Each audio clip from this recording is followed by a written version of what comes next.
is part of that. Correct. Okay, well, for instance, it's hard for me to analyze this drive-through component without figuring out where the entrances are to this fast food restaurant. Could you point out where the entrances are? Yes. Hold on a second.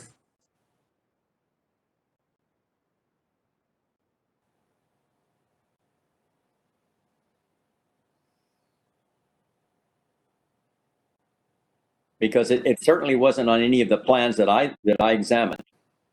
Correct. Yes. The applicant is still working through that, but basically, if you can see the site plan on the left, it's a little larger than the one on the right. And you can see the red arrows. The red arrows show where customers enter the restaurant, either from the north or the south.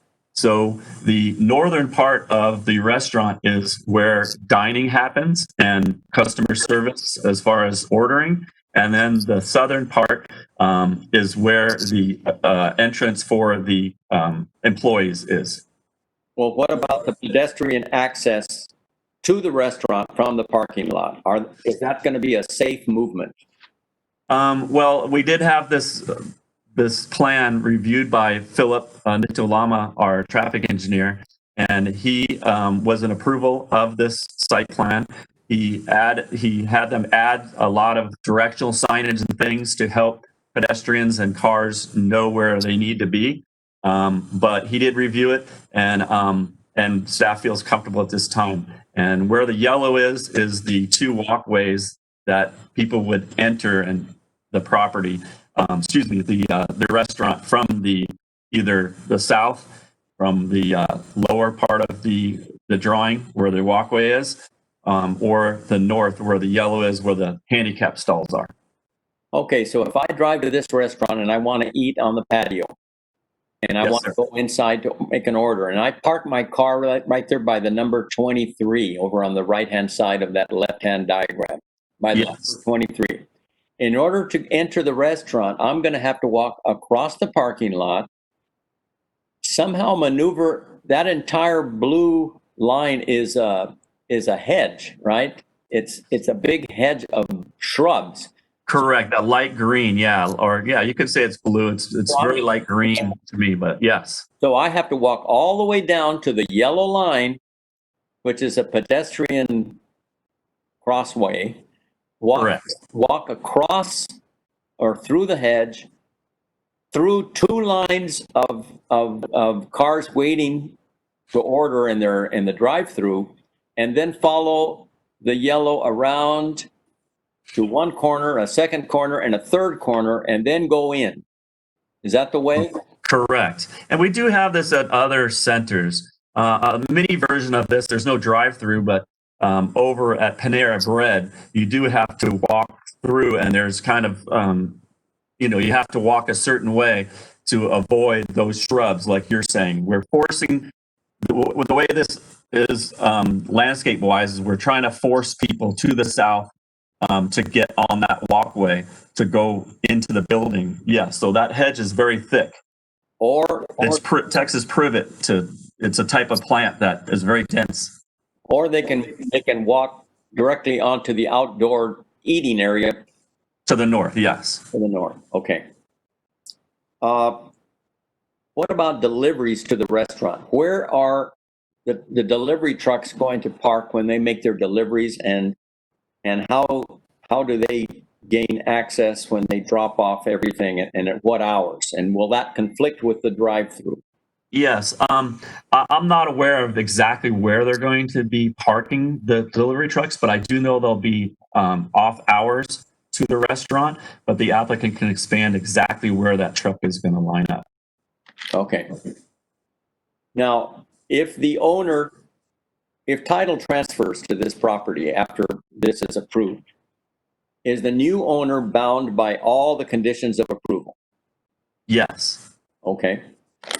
All right, that's all the questions that I have of you. I have several questions of Philip Natayama. Okay. Are you there, Philip? Hi, Commissioner Bertrand. This is Philip. Yes, I'm here. Now, Tim, could you put up for us on the screen the aerial view of this entire site plan? The aerial view. Okay, good. Now, Philip, you are the traffic engineer on this project, right? Yes, I am. Now, what are we doing to driveway B to make it safer and easier to enter? Driveway B is the one right in the center of this picture, right on the Crown Valley. Well, today you can make a left out and a right out from that driveway. However, due to its proximity to the intersection, when you make a left out of that driveway and you go north on Medical Center, there's only a short distance for stacking there, maybe 100 feet or so. And that has been a problem historically when making a left turn out of the driveway because there's cars that are already stacked at the intersection. So as part of this project, we are proposing to eliminate the left turn out of that driveway. So we're making it a right turn out only driveway to avoid vehicles trying to make a left turn and stacking onto the intersection and causing circulation issues. Okay, and you're talking about driveway A, right? No, I was referring to driveway B on Medical Center. Okay, that's B, the one next to the retail store. Okay. Now, well, I'm glad that you're making that a right turn only at this time. But how do we deal with the many, many motorists who insist on turning right onto Medical Center Road, obeying that sign, and then executing a U-turn right in front of the entrance to the medical building? You're correct. I think that movement does occur today. It's a very challenging movement because of the grade on Medical Center. So we have to discourage that movement. You know, if they make a right out of driveway B and then go to the next available left turn and then make a U-turn at the medical office that's existing today, what we could do is, we could add some no U-turn signs there to discourage that movement, and also ask the sheriff's department to enforce that no U-turn sign.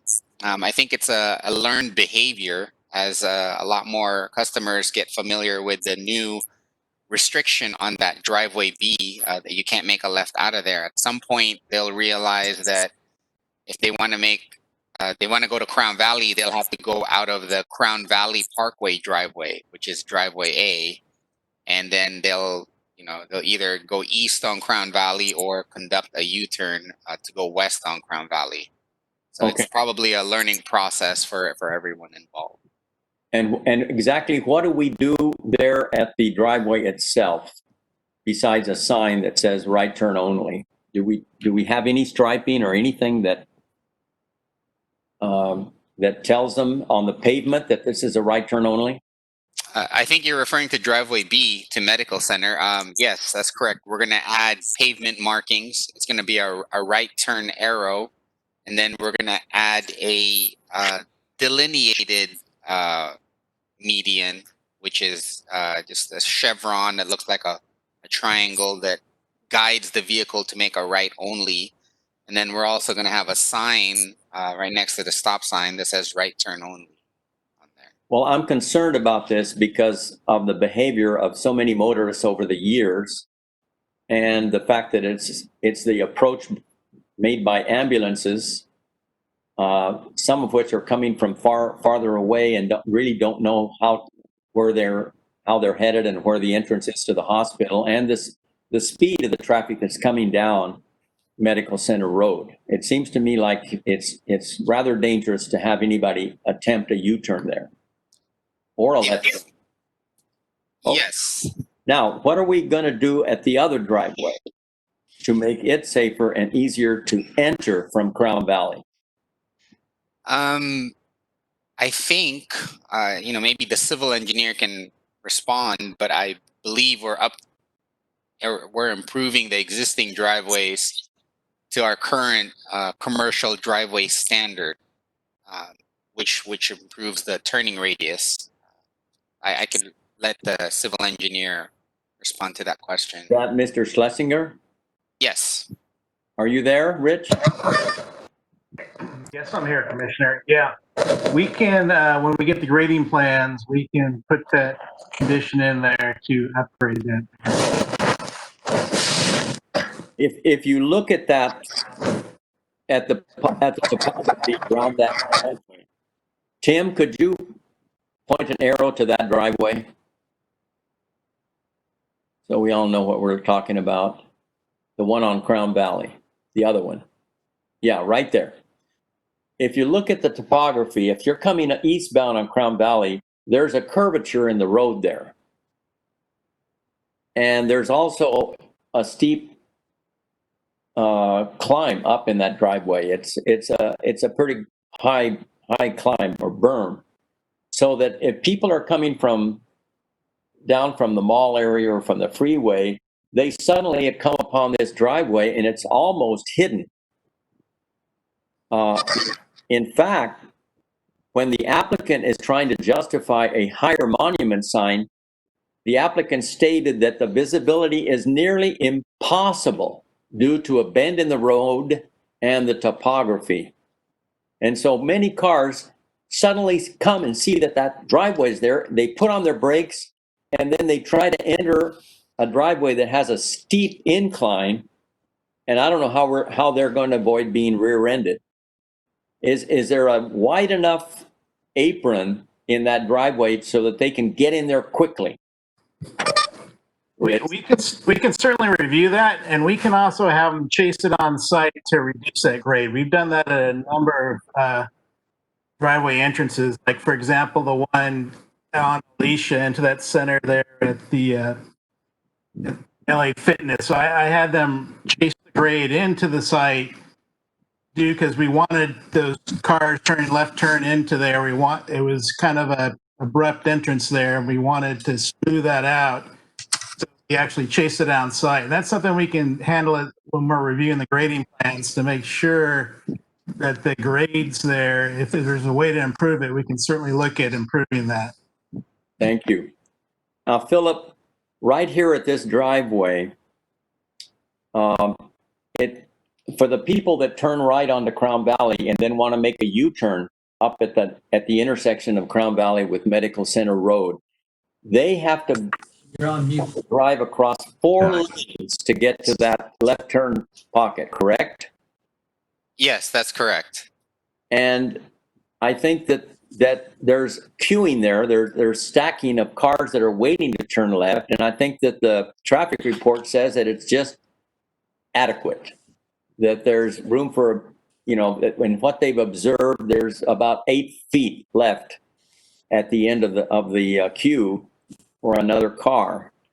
So when they come out, how do they move across those 4 lanes? And how long do they have to wait for a gap coming from the entrance to the mall, from that light, for a gap to open in order to make that maneuver? That's a very technical question to answer, but there is a traffic study that was completed as part of this project, and it did analyze the driveway on Crown Valley Parkway. You're correct. There is a short distance there to make a right turn out of the Crown Valley driveway and then merge about 3 or 4 lanes to get into the left turn lane. So that is a challenging maneuver. If they miss that intersection at Medical Center, if they don't get to the left turn lane, they always have the opportunity to go to the next light and make a U-turn at Los Altos. If they don't make it there, then they can go to the next light, which is Belo Gente, and they can make a U-turn there as well. There are adequate gaps in this along Crown Valley Parkway. The intersection before the driveway, Puerto Real, that is a signal. So that signal will be read at certain times of the day. So the eastbound Crown Valley Parkway traffic will stop at some point, which will create some gaps for the project traffic trying to make a right out of the Crown Valley Parkway driveway. Okay, how concerned are you about the fact that within the parking lot of this new retail center, its level of service F at certain times because of the queue of the line that's going to form behind this guy that wants to drive across those 4 lanes and is waiting for a gap on the traffic coming from the freeway? So the traffic study does show that there's a level of service F during certain times of the day at that driveway, but that level of service F is based on the delay for the project traffic, not the traffic on Crown Valley. So the traffic going north on the driveway, they are stacking up within the main drive aisle of the project, and there is a queue there. They are safely waiting. It's in a private property. It's a queue that accumulates in the parking lot. They're not disturbing the public right of way. So I think it's a safe queue to be waiting on, and they're a little bit inconvenienced, but it's not occurring on the public right of way. So that's okay with us. Well, this entire corridor is the busiest in the city, as far as I'm concerned, and because of the route taken by the emergency vehicles to the hospital, it is absolutely critical that we get this right. Were you given enough time in preparing for this meeting to assess all of the traffic concerns that you had and to formulate solutions to those concerns? Yes, I believe I was given enough time. We had several revisions to the study after each review. It was a quick schedule, quick turnaround, but we were given, I think we went through 3 rounds of comments and reviewing comments and responses. And I have 3 or 4 versions of the parking and traffic study. So yes, there was adequate time, although it was a quick turnaround schedule. Okay, now I'm going to ask a few more questions and you can just give a yes or no answer. Do you accept the methodology that was used in the traffic report? Yes. Do you concur with all the conclusions in the traffic report, including level of service? Yes.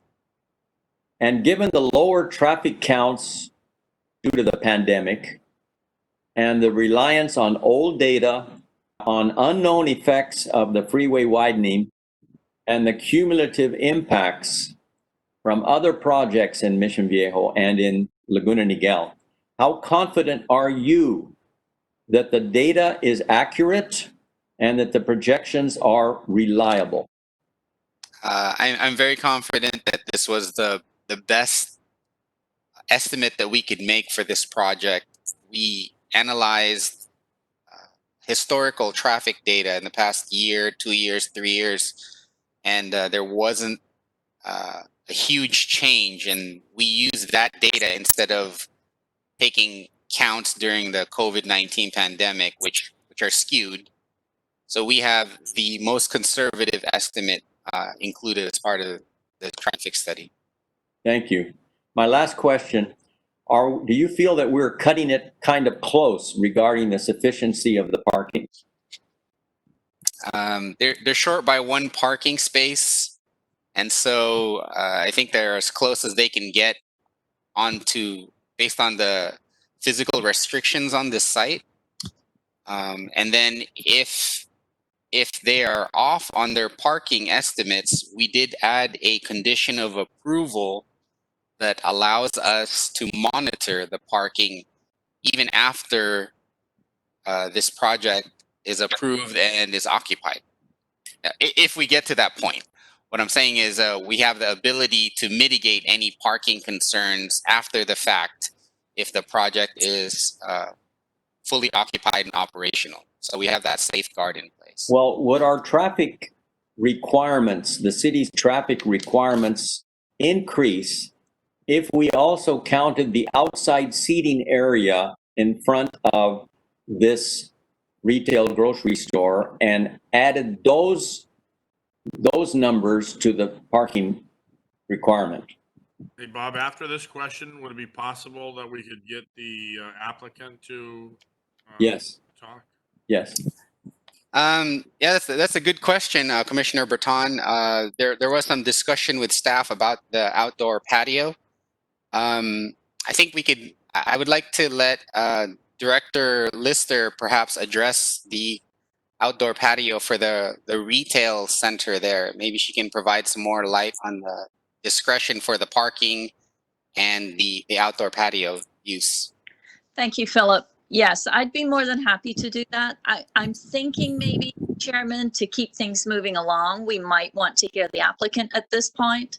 But I think that's an excellent question, and it was discussed at the staff level. And we can certainly go into more detail. But I don't know if I give you a quick answer right now, or whether you'd like to hear from the applicant, and perhaps. I definitely want to hear from the applicant, but that's one question I'm going to want answered. If Absolutely. on the outside seating, if that requires more parking. Okay, it's a good question, and there's some interpretation there, and I'm more than happy to share my interpretation. Okay. Okay, then I now open the public hearing and invite the applicant to address the commission. Mr. Thorpe. Good evening. Thank you for your time, Chairman and Mr. Commissioner, the commissioners. Thank you. Go ahead. Do you want me to address this one particular issue, or can I give you a quick background?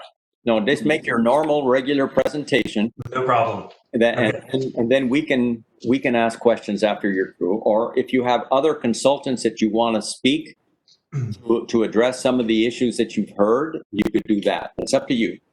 No problem. Thank you very much. Thank you for your time.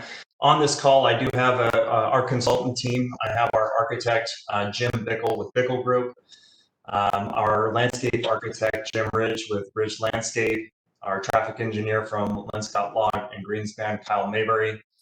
And those are the three main consultants that we may touch on tonight, unless there's some other issues that we need to dive into. Just as a matter of background, our firm, Burnham Ward Properties, has been around a long time here in Orange County. We're a known commodity. Many people are familiar with our projects, namely SoCo off of the 405 freeway. The Dana Point Harbor, which most people are familiar with, we were awarded that in a very competitive bidding situation, and we'll be commencing on the redevelopment of that project in December.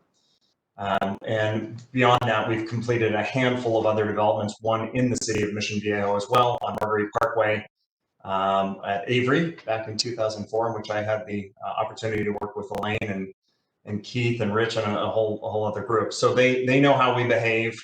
They know how we like to build projects that are long-term assets. We build with high-quality materials because we plan on keeping our projects for a very, very long period of time. When we bought this particular asset, our initial interest was to convert it to medical office, given the proximity to the hospital. And during our due diligence, while we were in escrow, we learned of a particular tenant that had a specific interest in being located in this trade area, especially on the south side of Crown Valley, which is the commute road home for a lot of people at the end of the day.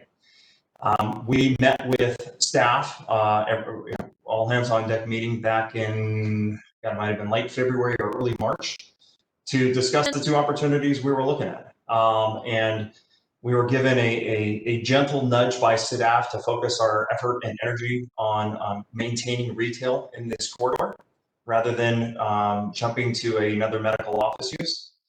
And so as a team and collectively with staff, we focused our energy on pursuing a retail use and in specifically one particular tenant, a grocery tenant that has an interest, as I said, in being in this area. The project is currently 43,000 square feet as it exists today with the three buildings. What we're proposing is to reduce that overall square footage from 43,000 to approximately 37,000 square feet, which is a net reduction of approximately 6,200 square feet. The project's currently parked at 172 parking stalls, which is below a 4 per thousand ratio. We're going to increase that to 183 stalls, which is effectively a 5 per thousand. So when we talk about a deficit of one parking stall, I look at it as though we're taking something that's has a deficit of 44 parking stalls and greatly increasing the parking opportunities for people at the project. Your earlier comment about making an application that includes the development of the restaurant pad at the same time. The tenant that we are specifically talking to about that right now runs their own process and wants to go through the PDP process and design review process independent of what we're doing on the balance of the project. But it was important for us, given the tight constraints of the site, to develop a cohesive project where you're not turning your back to one building or the other, but they're cohesive. We've greatly enhanced all ADA access to the project. We've corrected a lot of parking deficiencies at the front of the project where once there was one-way traffic with diagonal parking. We found out how to engineer the site to allow for perpendicular parking and two-way traffic. As you've heard Philip and Tim and Elaine, we spent, we were on the phone and on Zoom meetings every 2 or 3 weeks during the pandemic, and I commend your staff on being so diligent during a difficult time. But it was really, as Keith would say, but it really a collaborative effort to get us to what you see today. There were a lot of concessions made during the process, but it certainly, at the end of the day, resulted in what we feel is a fantastic project and a fantastic opportunity for the city. I can answer any other questions. I don't want to get too far off track, but that's a brief background on the site and who we are. And I have our consultants on board as well, so if there's further questions, I can address those at them if I can't answer that question. You're on mute. Thank you, Mr. Thorpe. Do you have anything to add regarding the PowerPoint presentation, the entrance, the deliveries? I can speak to the deliveries. As Tim mentioned, he's correct. They are off hours. The food tenant would plan to deliver between 6 and 9, maybe 10 a.m. at the latest. The grocer takes deliveries like most grocery stores from the late hours to the early hours of the morning because of produce and meats and things like that. So there won't be any conflict in terms of delivery times or use times based on the operating hours of either the restaurant or the grocery store. We spent a lot of time looking at the circulation from a safety perspective. Originally, the drive-through was pushed to the back of the project, and due to some stacking requirements, we ended up moving the building forward more, allowing for the double queue lane, which I think you're going to start to see and hear a lot more about those if you haven't already. The Shake Shack, Taco Bell, I mean, you name it, they're all going to a double queue lane because of the onset of mobile ordering technology. And also in our particular case, it allows for up to 25 cars to queue on site, which pulls that traffic off and away from Crown Valley, safely stacks the cars. During a peak time, they can open it up to fill both lanes. But their intent is to move traffic accordingly when it's necessary down to one lane and just use one lane, but expand on it during times where there's excess use. Thank you. Any commissioners have questions of the applicant? Yes, Chairman. Commissioner Blum, go ahead. Yes, thank you. Good evening, Mr. Thorpe. How are you? I'm doing great. Thank you, Mr. Blum. Good. Having been part of the traffic committee here in the city, the concerns brought up by the chairman, I just want to go over this with you.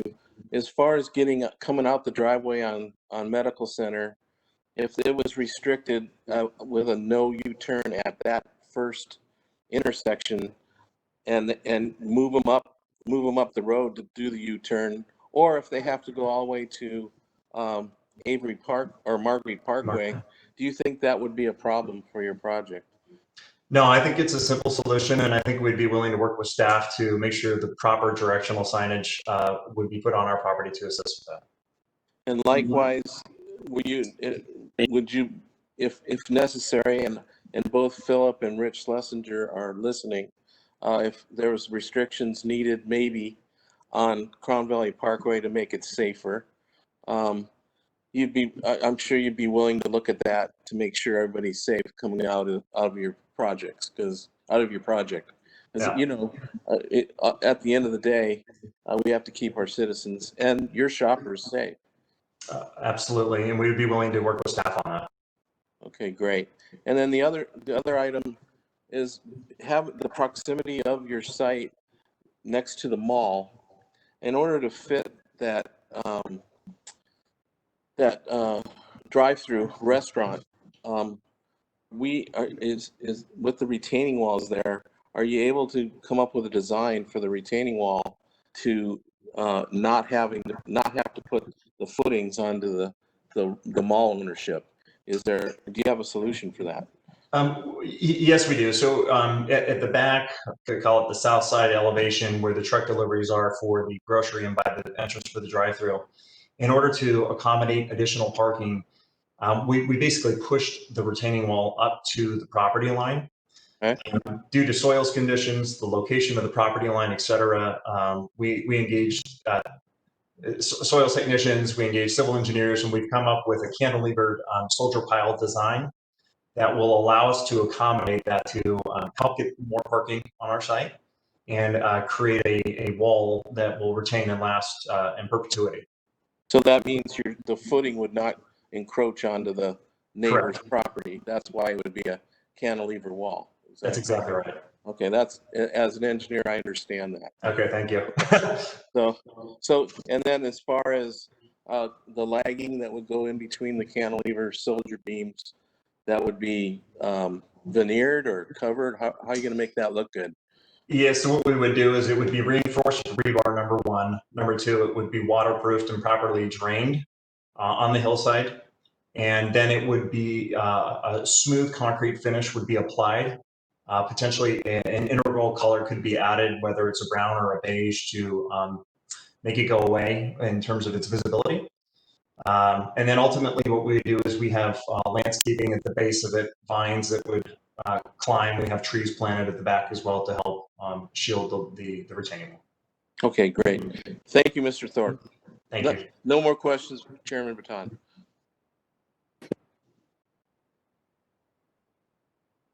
You're on mute.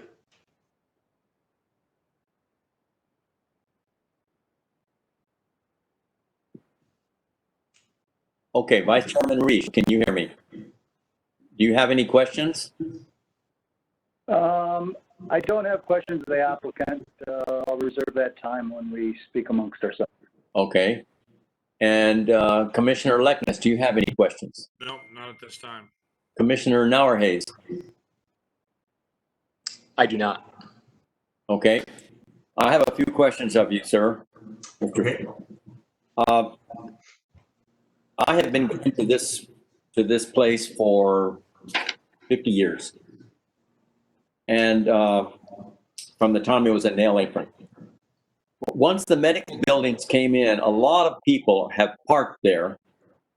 When it's the Office Max, a lot of people park there, whether they be patients or whether they be staff, medical staff. They park their cars there and then they walk across Medical Center Road and enter the medical building, the 4-story medical building. This happens all day, every day. They go to Quest Diagnostics, they go to see their doctors. What are you going to do to put an end to that so that you can have ample parking space? That is a result of poor management more than anything. Office Max, as you are probably not aware, had a lease that that required them to manage the asset, which they're not equipped or cut out to do. We are. We have a professional management firm. Number one, regulatory signage in terms of towing. If you start to enforce towing for people that are there past a certain time frame and you're active about it, it's a learned behavior. People stop doing it. Number two, we will have a process involved with our management company and a hired security guard to patrol and secure the site, which will include towing unwelcome visitors. We don't like to be unfair or rude in a community like this, and normally parking is one of those things where if we have plenty of it, we're willing to allow people to use it. But in this particular case, because of the constraints that we have on our site, we need to be very strict about it, and we're going to take that action right out of the gates. Okay, thank you. Now, I'm not very happy with some of the descriptions in the traffic report, which say that certain queuing distances or stacking spaces or level of services are, quote, adequate or, quote, generally adequate. I like to think that in Mission Viejo, we strive to achieve something much better than adequate. And I think that, but the saving grace on this is the conditions that have been added by Mr. Martin and by Ms. Lister, which are conditions 84 and 85. You've read those conditions, right? Yes. They're very stringent.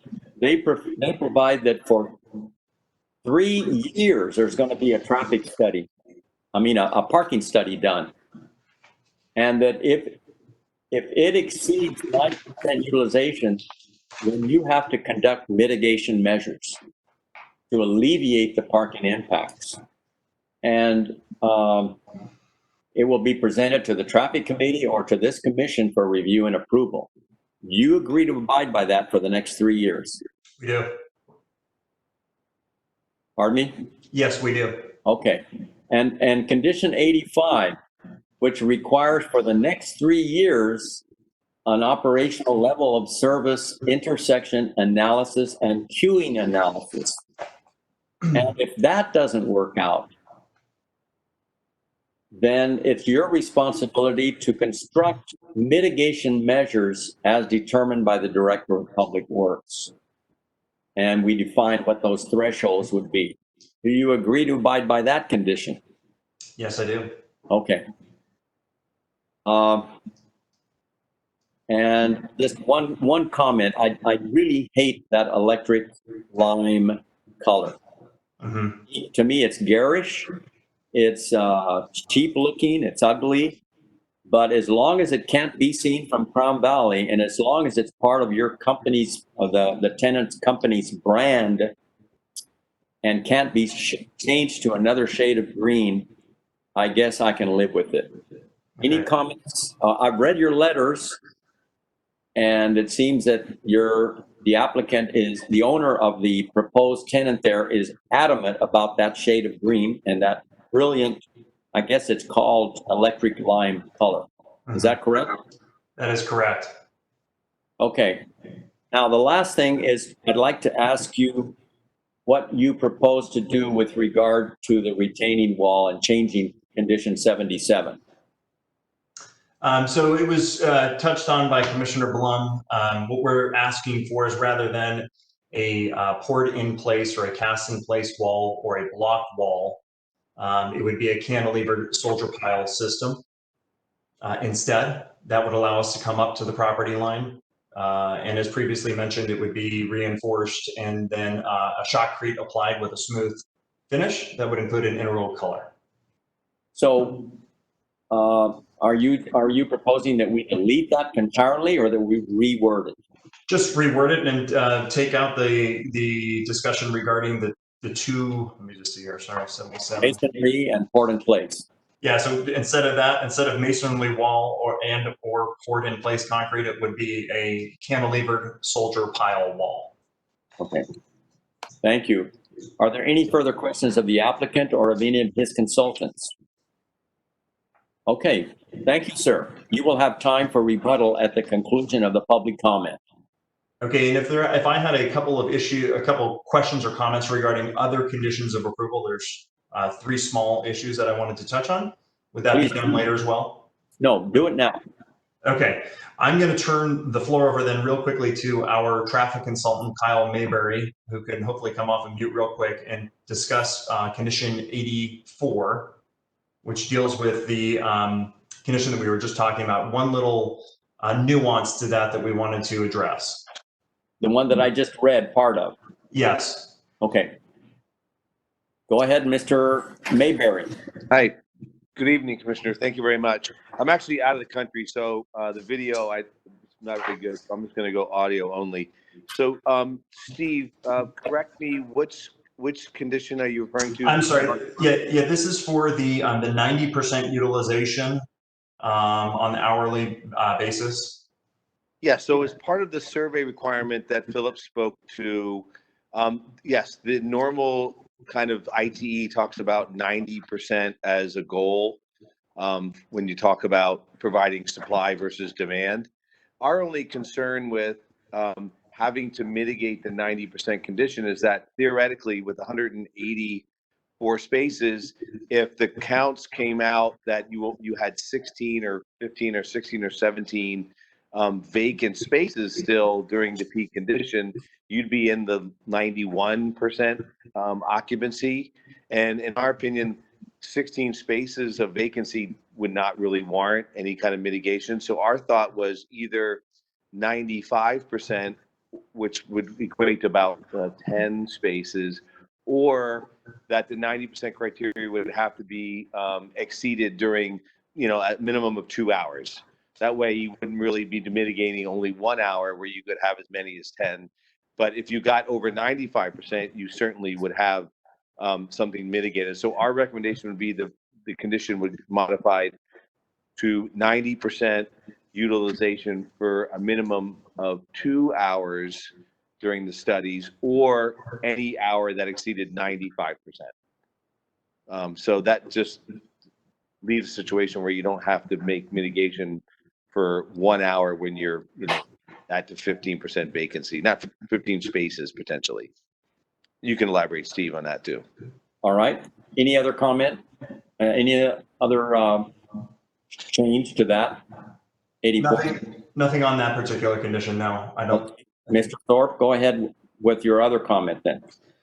So on condition 32, talks about cuts into Crown Valley Parkway where we are widening and aprons and so forth, access drives. That's what I talked about with Mr. Schlesinger. Correct. What I wanted to do was just add the word substantial cuts, because if we have a small cut into Crown Valley, by way of example, to extend the resurfacing of the entire street, north and south, or east and west in that case, would be punitive for just a small cut. I just want the word substantial added before the word cuts. I get it if we have to go out into the street to pick up a utility line, and then we got to expand on it, but a small cut. How would you define substantial? It's a really good question. I would say that it, maybe more than a quarter of a traffic lane. So whatever that might be. Okay. Any other changes that you're asking for? Any other what? Changes to the condition. Not to that particular one, no. Is there another one? There's one last one, condition 46, and this deals with irrigation runoff. It has to do with, it's prohibited for quote unquote all landscape. In our particular case, due to the topography that you're all very familiar with, we have adjoining hillsides, which are owned and controlled by Simon. And then a portion of our hillside along the Shops Drive, which has the gateway element that is controlled by the city, but in theory is our property. And also a slight berm along there as well that we're not proposing to replace, but just add to and upgrade. So as it relates to any condition where it addresses all landscaping, I would propose that it just say all new landscaping. We are making substantial improvements to the landscaping, but there's certain areas that just don't fall within the purview of what our scope ultimately will be. Okay. Anything else? That's it. Is there any reason why you didn't ask for these changes to the DRC meeting? I proposed them initially as we started going through the conditions of approval. And for one reason or another, based on staff's comments, they were not approved or were, I guess, kicked up to you to consider. Okay. Thank you very much. Anything else? Nothing on my end, thank you. Okay. I'm going to now open it to the public for the public hearing. And ask Administrative Assistant Hannes, have you received any written comments or questions by way of email before 5 p.m. today?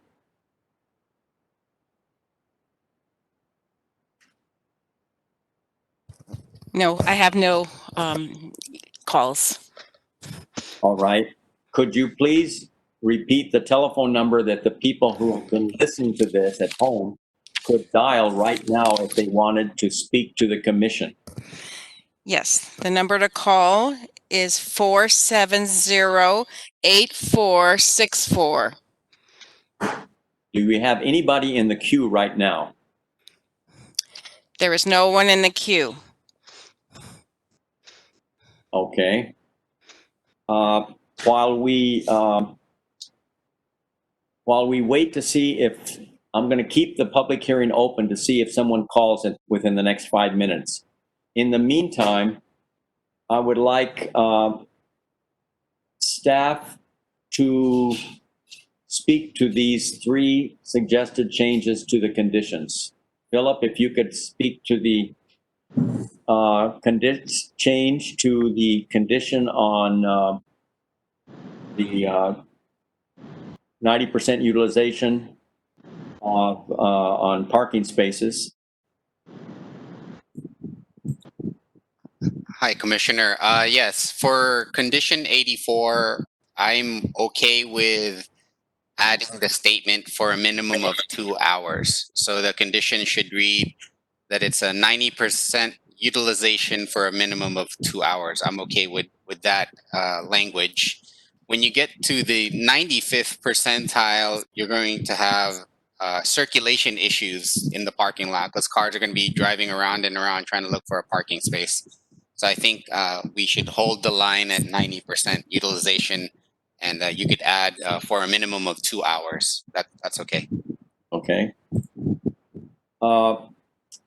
And with regard to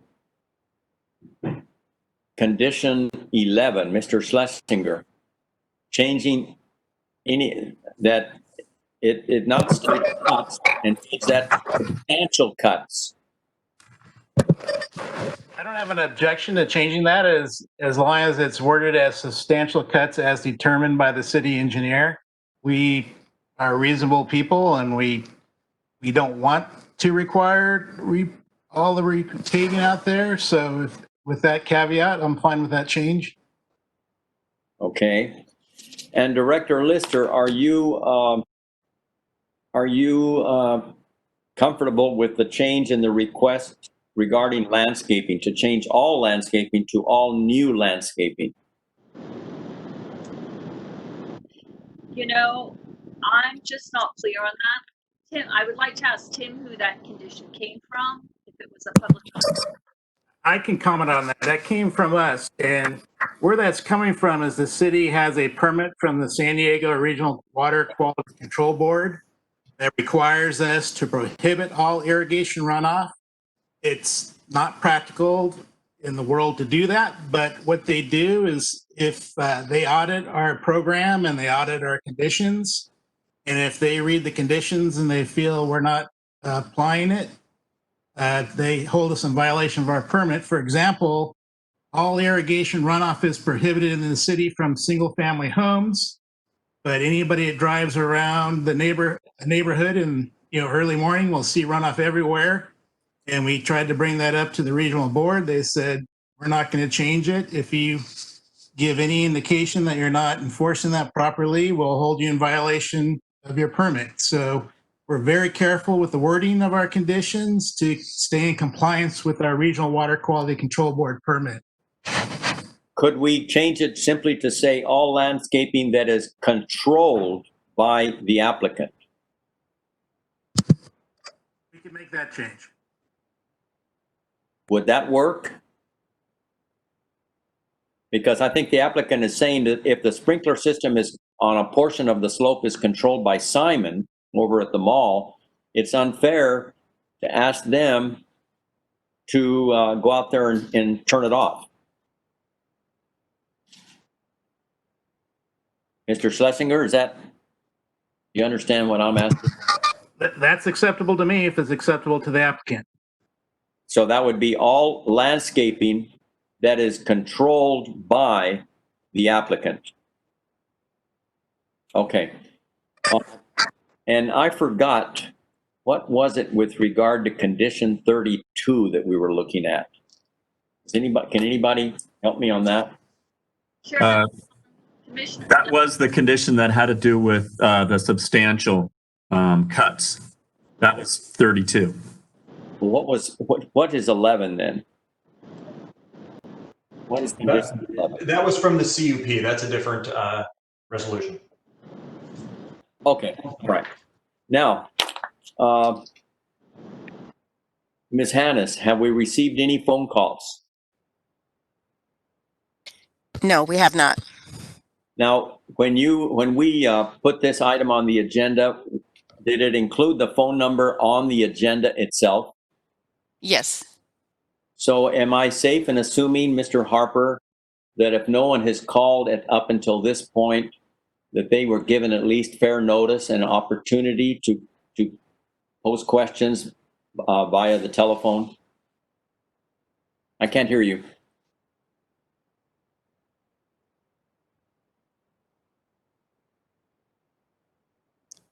Yes. Okay, thank you. Absolutely. Okay, then I assume we're not going to hear from the public.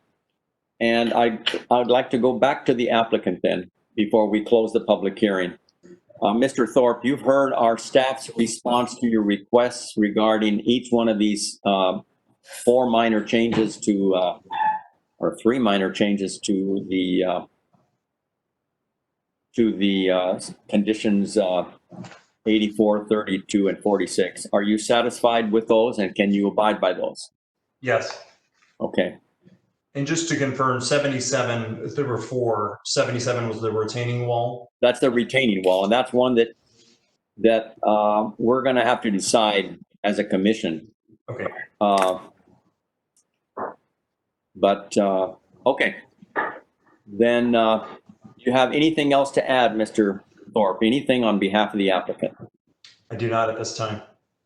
Well, I'm going to close it. And unless the commission wants to reopen the hearing, it's now closed. Commissioners, it's now your time to follow up with questions, and then we'll go to comments and a motion. Are there any further questions or comments? Commissioner Blum, go ahead. Yeah, I'd like to make a quick thank you. Thank you for all the questions, and thank you, Mr. Thorpe. The only comment I have is for condition 77 on the retaining wall.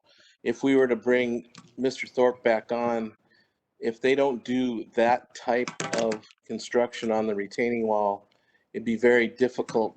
I don't think they could fit the parking on the property, because that wall will be right on property line where Simon company that owns the mall. So they need to put it right up against the property line. And if they don't use that type of construction, the other type of construction for the walls, cinder block or other methods, require footings to encroach into the Simon property, and Simon might not give them an approval to do that. So okay. I would support the cantilever walls. So otherwise, everything else I heard is good. Thank you. Thank you. Now, Vice Chairman Reich, could you please go ahead and tell us what occurred at the Design Review Committee hearings, meetings, and what are your feelings about this project? Thank you, Chairman. Yes, we extensively reviewed the documents that have been brought before us, and then Commissioner Blum and myself felt that we needed a physical meeting additionally. So with the help of staff and the applicant, we met physically to look at rediscuss some of the issues that have been brought up tonight. Also to look at the materials, the colors, which we felt would work within this project. Some of the other things that we looked at that I think are important to review, we discussed the monument signs, trying to find out if there would be a better way to use those, but I think the agreement was because of how Crown Valley sits in particular, the monument sign that will be on the Crown Valley side really can only be a sign in that space and of that size, and we felt comfortable with that.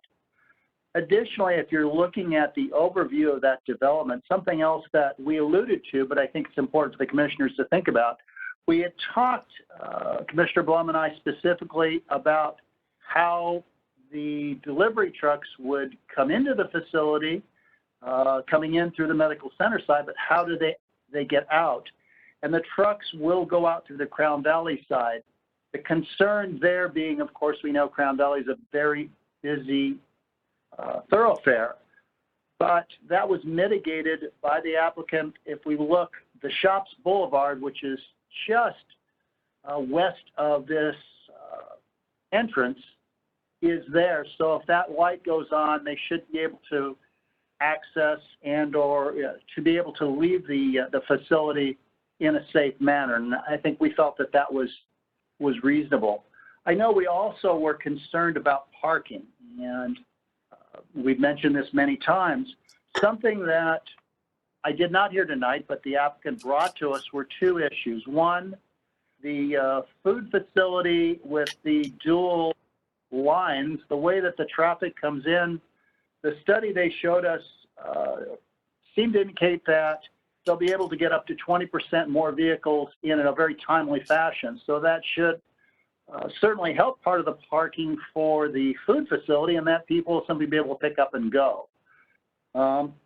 Additionally, which plays into this, is the applicant alluded to the grocery store, the main facility on this parcel, parcel 1, that they are going to be implementing a lot of new technology, which should be able to allow people to either pick up their groceries incredibly fast and or be able to go and come out, reducing the amount of time needed to park, but with a good shopping experience.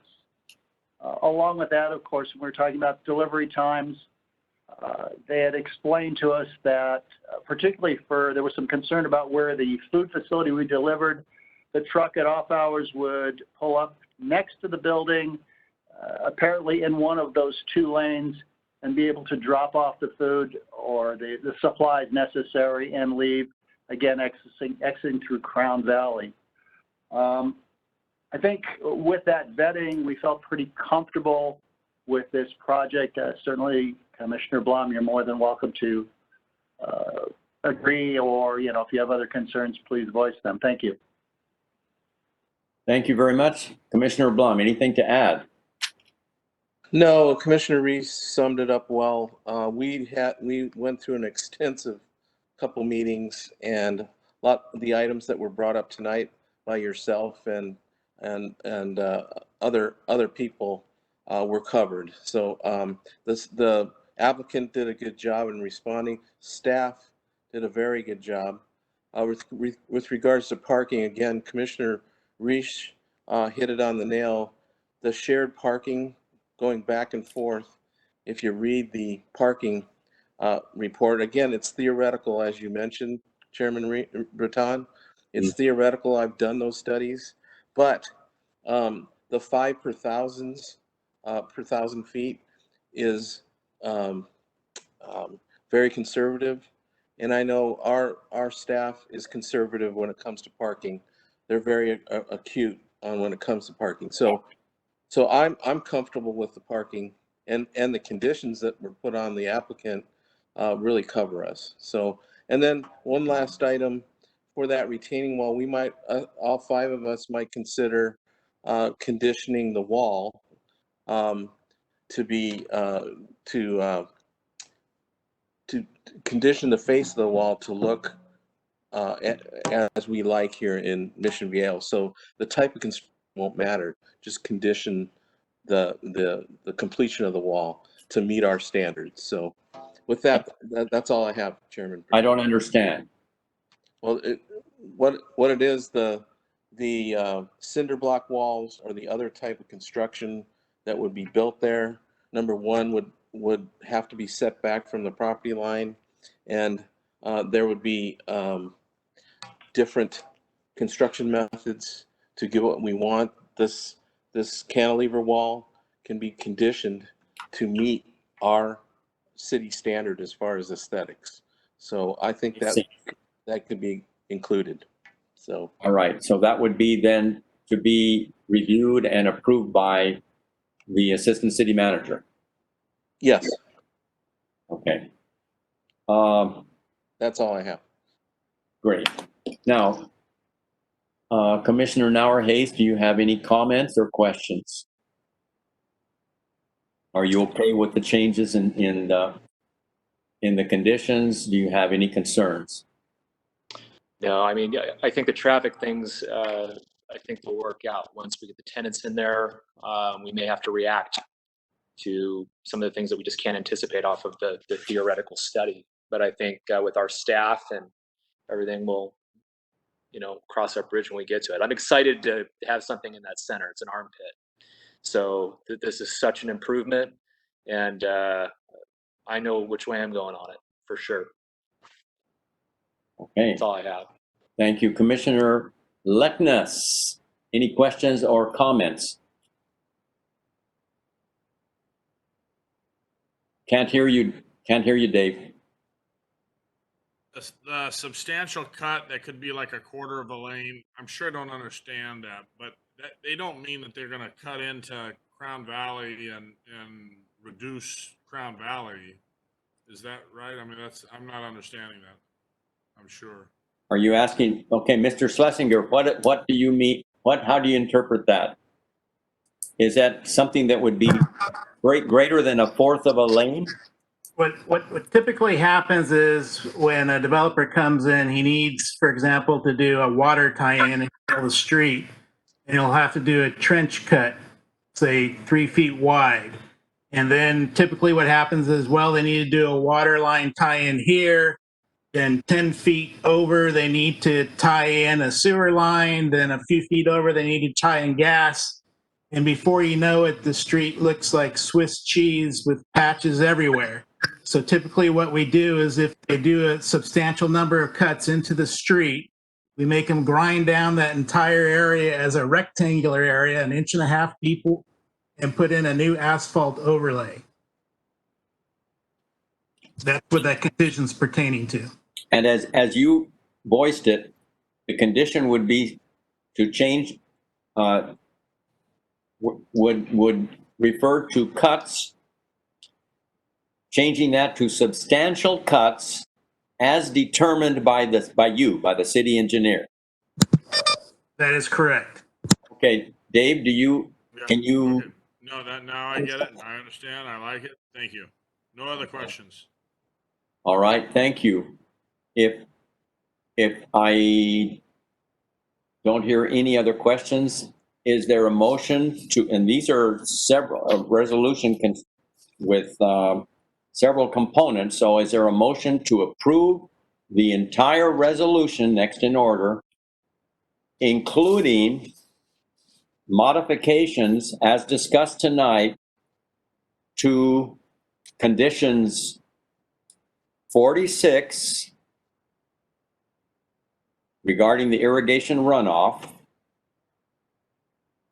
condition 32 regarding substantial cuts as determined by the city engineer, condition 84 so that it would not be 90% utilization, but 90% utilization that would be exceeded for a minimum of 2 hours. And condition 77, which changes the masonry wall to a cantilever wall, to be reviewed and approved by the Director of Public Services and Assistant City Manager. Is there a motion to adopt that resolution? So moved. Is there a second? I'll make the second. Okay, Commissioner Narvaez. Any further discussion on this motion? Does everybody understand the motion? Is there any further discussion? Chairman, this is Yes. Susie Lane. Sorry to interrupt you. I think the applicant has a question. I saw him raising his hand, so. Thank you. I just wanted to make sure the condition 11 in the CUP, I don't know if you're bundling that now or if you're going to handle that issue separately. No, let's handle that now.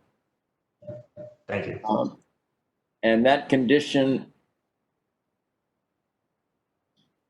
which CUP? There's two of them. It's for the two licenses they relate to alcohol sales and tasting. Was Yes, Mr. Chairman, this is Tim. I can read it off to you if you would like. Please, Again. go ahead. Please go ahead. Okay, so condition 11 would be stricken in its entirety, and the new condition would say that the license type 86/tasting area shall be in full compliance with all state ABC laws and requirements and any other applicable law. Thank you. Thank you. And Mr. Thorpe, you agree with that? Yes. Okay, then let's add that to the motion. Does the maker of the motion agree to adding that deletion of condition 11 in that conditional use permit? Yes, Chairman Breton. I agree. to add. Okay, and Commissioner Narvaez, do you agree as this one who seconded the motion? Yes, I do. Okay, any further discussion? All in favor of this motion, please say aye. Aye. Aye. Aye. Any opposed? It passes unanimously. Thank you very much. Thank you, Mr. Chairman and Mr. Attorney, do we have to separately approve the resolution for the CUP for the drive-through?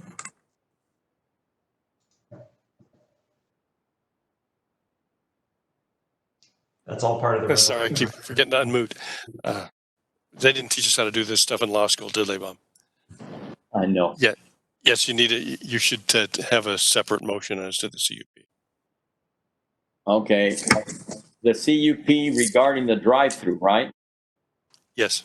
The drive-through component. Okay, is there a motion? Yes.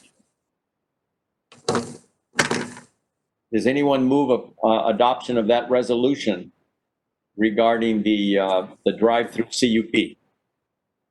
I move we adopt the drive-through CUP. Okay, Vice Chair Commissioner has moved. Is there a second?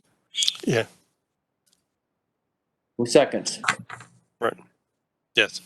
Yeah. As I don't know where we're going. Is there a second to the motion? I can't see.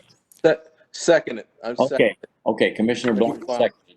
Any further discussion on this? Is regarding the drive-through component, which is a conceptual CUP.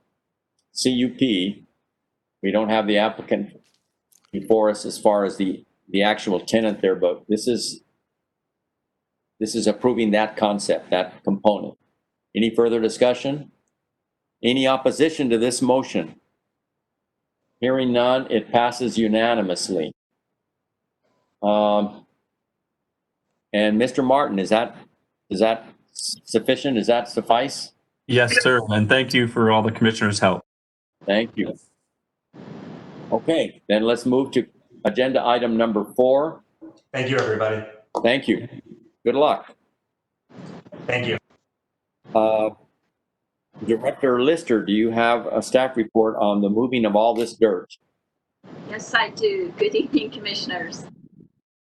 This is Plan Development Permit 2020-350, and it's a city-initiated petition submitted by our Public Works Department, and it's to import approximately 760 cubic yards of dirt. Wait a second. Hey, hang on. You're cutting in and out. Oh, For some reason, we're catching the tail end of each word. okay. All right. Okay, go ahead. So it's Plan Development Permit 2020-315, and it's a city-initiated petition submitted by our Public Works Department to import approximately 760,000 cubic yards of dirt from freeway improvements that are taking place along Interstate 5 and stockpile the dirt on a vacant 40.26 gross acre site located adjacent to and east of Curtis Park. Curtis Park is at 24460 Olympiad Road. This idea first came up in pre-budget discussions when then Mayor Pro Tem Brian Goodell introduced the idea to create a super PAC in the Lower Curtis Park open space for future or additional recreation purposes down the line. Additionally, around the same time, the city was approached by Caltrans to see if there was any interest in accepting this dirt. It's the idea of this becoming a receiving site for countywide grade operations. City Council back in May of 2019 directed staff to continue exploring this idea and authorized additional funding for engineering and technical studies.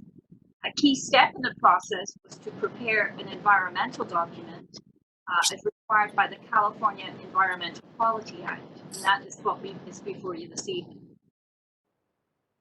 The project site, as I mentioned, is east of and adjacent to Curtis Park. The site is 40.26 acres with approximately 27.18 acres in the city of Mission Viejo, and the remaining 13.0 acres in the county of Orange. The imported dirt, which Craig mentioned, would be used for future recreational use. The current site, the 40 acres, is vacant, would require approximately 187,000 cubic yards of cut and remedial grading to prepare the pad site and to provide access roads to the site to allow that dirt to be imported. So the city, before you this evening, is the initial study and mitigated negative declaration. It has been prepared pursuant to CEQA. The document was prepared by our environmental consultant, Phil Martin, who is on the line with us this evening. The Commission's role tonight is to consider the proposed initial study mitigated negative declaration, together with any comments received during the public review process. And those have been forwarded to the Commission, along with the response to comments. The Commission should adopt the proposed initial study mitigated negative declaration only if it finds that there's no substantial evidence that the project will have a significant effect on the environment and that the MND reflects the Commission's independent judgment. Notice was given to all property owners within 500 of the proposed site, and it was placed in the Saddleback Valley newspaper and met all state and local posting requirements. We also sent notice additionally to Osa Valley Greenbelt, to the Mission Sunrise Ridge Homeowners Association, as well as to the County of Orange. And that concludes my report. As I mentioned, Phil Martin, our environmental consultant, is on the line, as is Mark Shagnon, who essentially is the applicant and our Director of Public Works. And that concludes my report. Thank you. Thank you very much. Director Lister, are there questions? Any questions regarding this mitigated negative declaration or the proposed project? Chairman Baton, this is Commissioner Blum. Yes, go ahead. For Director Lister and Mark Shagnon, it's probably not needed to have an extensive answer, but in addition, the goal is to bring dirt in to the site to create a super pad to have the ability to have recreation go on to that eventually. But it also mitigates some runoff issues that we inherited from Mission Viejo Company along Olympiad or Felipe Road. Can you expound on that, Director Lister or Mr. Shagnon, so the commission is aware of that, the other benefit of doing this? Thank you. You're absolutely right, Chairman Blum. And I think to give you a more technical answer, I'm going to have Mark Shagnon chime in, maybe explain that in a little more detail. Yes, good evening. I'd be happy to. Yeah, what you have right now is several drainage outlets that just dump out into the arroyo there, and there isn't any means to ensure water quality or rate of discharge and those types of things. So by doing this project and installing more formal storm drain improvements, we would put outlet structures on those storm drains. We'd extend them first and then put outlet structures on there, energy dissipators and filters and so forth, so that we would be able to control the quality of the water being discharged into the arroyo, as well as the rate of discharge to help minimize erosion and so forth. So that's definitely one of the side benefits of doing this project. Thank you. Commissioner Blum, any other questions? Chairman Raton at this time. Thank you. Okay, does any other commissioner have a question to ask of staff? Okay, I have. Commissioner, Yes. Vice Chair Reese, go ahead. yes, I have a couple of questions for staff. One, so far, I think it's a magnificent project, but I noticed that in the documentation that's been given us, one of the things we're going to be doing is having archaeologists on site. Is there any pre-concern that there are archaeological or Native American artifacts or anything of that nature that we already are concerned with, or is this simply a precaution? I can answer that one. You know, a field survey was done and nothing was found. However, I think just to be sure, be sure there's nothing deeply buried, anything prehistoric.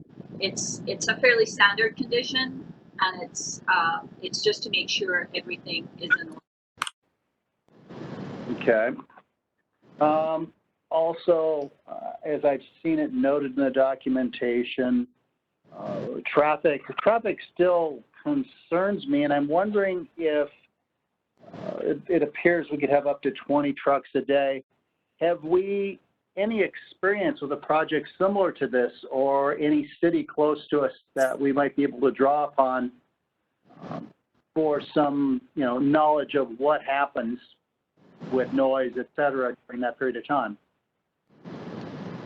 I mean, I'll touch briefly on the noise, because that was something that was assessed in the noise study, and the noise would have to increase by 3 decibels. It doesn't reach that threshold. And then I think I'll give it over to Mark. Any projects that he could perhaps compare this to for following. Commissioner Lister, could you say that again? I'm afraid I couldn't understand you. I'm sorry. I don't know what's going on with my audio. I'll touch upon the noise, just as the hauling. That was one of the concerns. Now, to be considered significant, there would have to be an increase by at least 3 decibels over ambient noise. The noise for the truck hauling does not reach that threshold, so it's not considered to be a significant factor. And then perhaps Mark, if you heard me, maybe chime in to see if there's any comparable projects in terms of hauling. Well, in terms of moving significant quantities of dirt, we just earlier this year had the country club importing substantial amount of dirt every day. And although the duration of that project wasn't as long as this one would be. In terms of the number of trucks per day, it was at least as much. And what you find is that, those trucks do get absorbed into the traffic flow, and they're spread out over the day. And part of what we do is we're careful to come up with routing plans so that we try to minimize too much congestion on any one arterial in the city. So we have a few different arterials that we might utilize for trucks coming in and trucks going out. Okay, and I should assume this is clean dirt, is that correct? Yes, the part of the project will be, there'll be a geotechnical consultant on site to make sure that the dirt being brought in is quote, clean dirt that's suitable for the project, yes. And do we have anything in place, or is there precedent set should one of these dirt haulers drop something on our highway? How does it get cleaned up? How does it get taken care of? Assuming that maybe the bottom loader comes loose a little bit. Now we've got just simple dirt. What do we do? Well, that would be covered for within the city, would be covered under the all route permit. So there'd be conditions there, and contractor would be responsible for cleaning that up. And how does that happen? I mean, is it the street sweeper? Does it happen immediately? How does that process work? They'd be directed to clean it up immediately, and if they couldn't respond immediately, most likely the city's street sweeper would possibly be called in to clean it up, and then we would back charge the contractor. So it kind of depends on the situation at the time of the incident. Okay, and the only other concern I have, and I know this is very common with projects we deal with, is notice to the surrounding residents. Just making sure that we go to every extent possible, because looking at this is not going to be a short project. I'm looking at probably a long project. These trucks are going to continue to come over some period of time, and I would hate to have the uproar of residents explaining that they were not notified. Now, of course, we know that sometimes that happens regardless, but making sure that we as a city do our best to let people know this is going on, it's happening, so we can mitigate as much as possible complaints or concerns. That's all. Okay. Any other commissioners with questions? Okay, Mr. Shagnon, when the dirt is dumped at the site, is it spread immediately? Are there bulldozers or other tractors there ready to spread it and level it? Yes, typically that would be the plan. It would be an operation of dirt coming in and being placed. Now, there may be times when some of the dirt is stockpiled and then moved a little bit later, but it will be an ongoing process of bringing dirt in and then placing it as it comes in. That's the most efficient way to do it. So if it comes in faster than it can be spread, it's simply stockpiled over in a huge mound. Right, and it'll be up to the contractor or the site manager to control that. So they will oversee that process and make sure that they're not bringing the dirt in faster than they can deal with it. And if we have significant winds, Santa Ana winds, whatever, are we spraying this with water? Do we have water trucks down there? Oh yeah, they'll be subject to all the typical requirements for a grading project, keeping the dust levels down and so forth. One of the good things about this is that it's all down below the elevation of Mission Viejo residents. It's down below in the arroyo, below existing Curtis Park. So for the most part, the impacts to the residents in the area is going to be the occasional truck coming and going. They're really not going to be exposed too directly to the actual operations on the site. are we going to annex the portion that belongs to the county, go to LAFCO and ask that it be annexed, or are we simply going to enter into some sort of an agreement, joint use agreement with the county? Yes, so like, as was done with the dog park, there'll be a formal annexation from the county, or a land swap, if you will. And we have land to the north that we would then swap with the county, that was kind of in like and kind, so to speak. Okay, and that's part of the mitigation, right? That is part of the mitigation, yes, and that process will take several months. So should the annexation be a condition of this approval? Then, in other words, it can't be mitigated if it can't be placed in that reserve, in that county reserve area. And unless the annexation, in other words, I may be talking about two different areas. But we're gonna take a lot of the species, according to the mitigation document, and place them over in this special reserve that's owned by the county, correct? So the overall design that you see in the concept plan that covers the 40 acres has about 13 of it in what is currently the county. So in order to implement the plan in its entirety, we will have to complete the annexation. Now, the plan is that what we might try to do is, ahead of that, we might try to start bringing dirt in and just stay within the city limits until such time the county annexation is complete. So you don't recommend that we, as a commission, include annexation as one of the conditions of approval? Not as far as allowing the project, approving the project to proceed. This is not approval of the project. This is approval of the mitigated negative declaration. Oh, you know what? Maybe what I should do is let Elaine.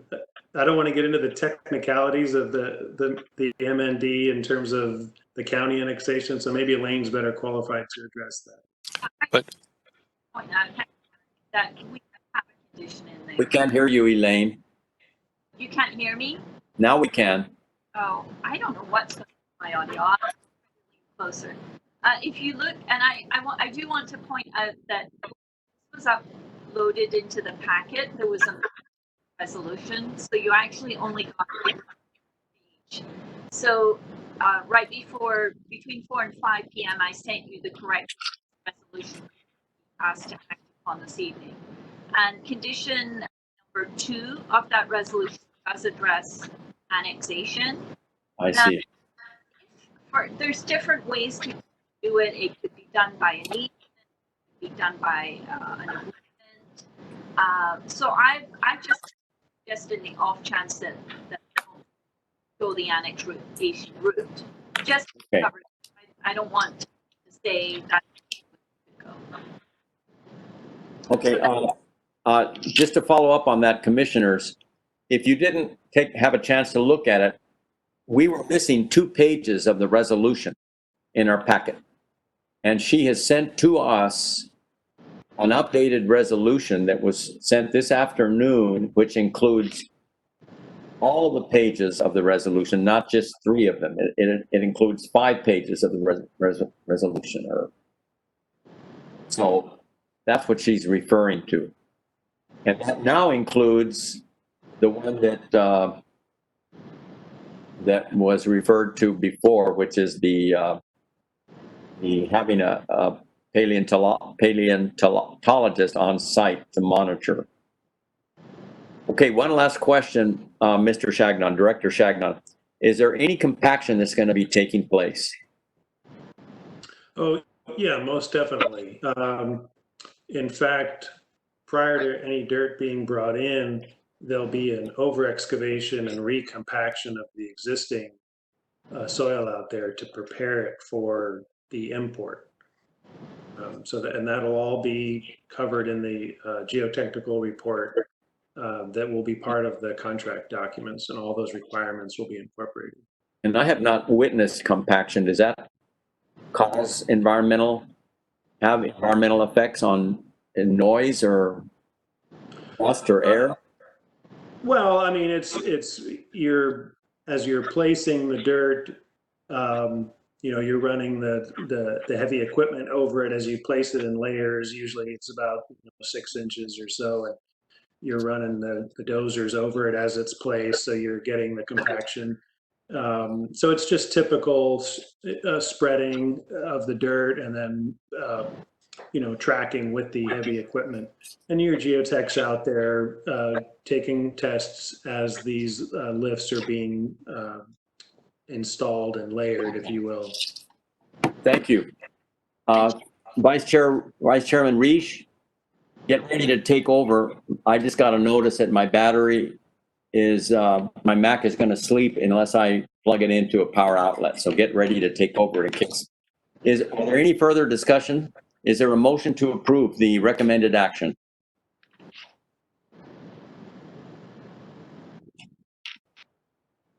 So moved. Okay, I Commissioner move- Blum. Commissioner Blum moves to approve the recommended action. Is there a second? I'll second that. Commissioner Narvaez, any discussion? Okay, is there any objection to this motion? Hearing none, it passes unanimously. Thank you very much, Thank you. Tagnon and Director Lister. Thank you. Okay, so go ahead, Vice Chair Reish, while I reconnect and plug in my computer. Why don't you take over for the next one, which is the next agenda item. Special sign 2020-175. Yeah, this is the one by Nick Lagura, the Amazon sign permit. Correct. And if you're ready, go ahead and give us the staff report. Thank you. Okay, that's the next item, and let's hear the staff report on this special sign permit for Amazon. Okay, great. Good evening, Mr. Chairman and Commissioners. The request before you tonight is the Amazon Special Sign Permit, SSP 2020-175, being petitioned to you by Cami Bett with Sign Methods, Inc., agent for Amazon. I also want to clarify that the proposal is to increase wall signage only, and that the new monument and directional signs meet the sign standards. So these freestanding signs are not part of the request being presented to you tonight.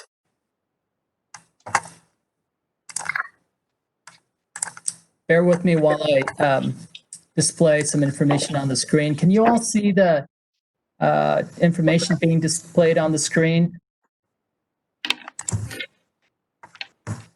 Yes. Okay, great. Thank you. So the site, as you are all familiar, is located at 25725 Geronimo Road in the Business Park and Industrial Zone. Surrounding properties are also zoned Business Park and Industrial.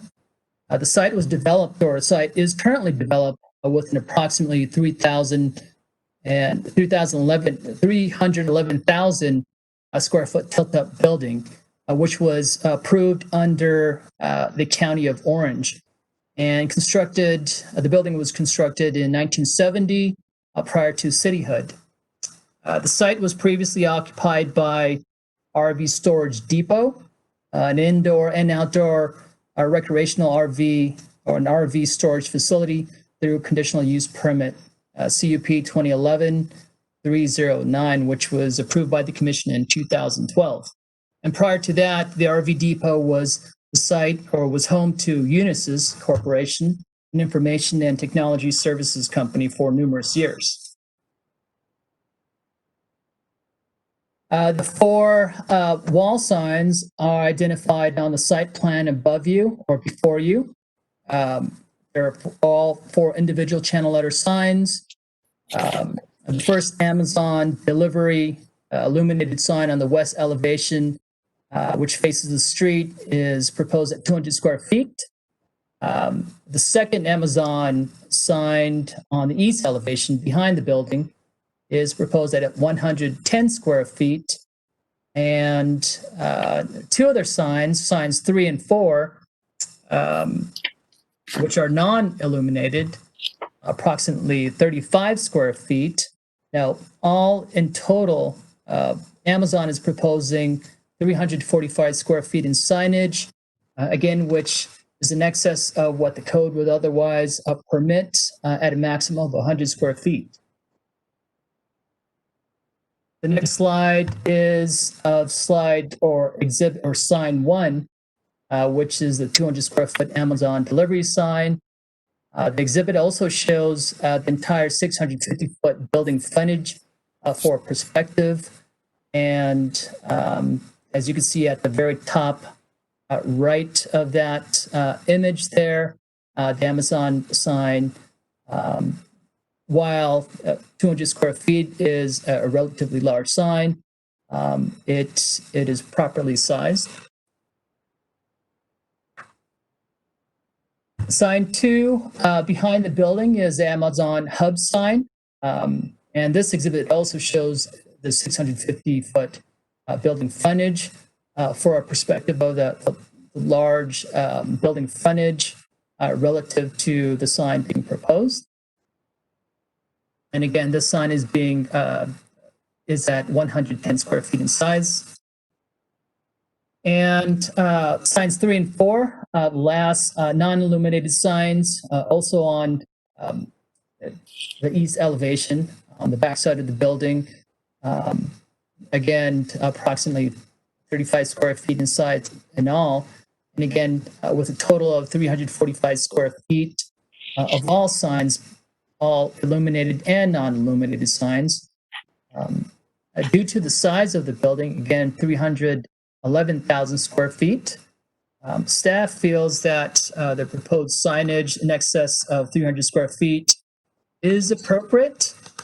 And based on that, staff is recommending at this time that the Planning Commission consider or adopt a draft resolution supporting special sign permit SSP 2020-175, subject to the findings and conditions of approval provided to you in the staff report and the draft resolution tonight. This concludes staff's presentation. The applicant is in attendance and is able to expand on any part of my presentation or the project should the commission need additional information. Thank you. Thank you, Mr. Nagura.